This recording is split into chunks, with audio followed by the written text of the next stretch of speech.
वाल्मिक कराड प्रकरणी आता सामाजिक कार्यकर्त्या अंजली दमानिया यांनी एक्सवर एक नवी पोस्ट केलेली आहे। वाल्मिक कराडचे रिपोर्ट ताबडतोब सार्वजनिक करा अशी मागणी अंजली दमानिया यांनी प्रशासनाकडे केलेली आहे। एक्सवर त्यांनी ही एक पोस्ट केलेली आहे। आपल्या पोस्टमध्ये अंजली दमानिया नेमकं काय म्हणतात पाहूया।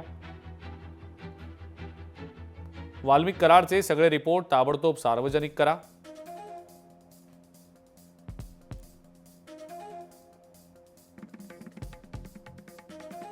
Blood report, CT scan report आणि सोनोग्राफी रिपोर्ट्स पाहायचे आहेत।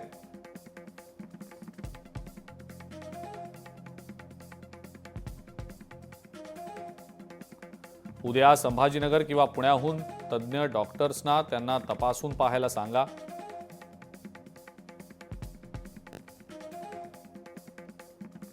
आणि लवकरात लवकर त्यांची रवानगी आर्थर रोड जेलमध्ये करा, अशा आशयाची ही पोस्ट अंजली दमानिया यांनी केलेली आहे।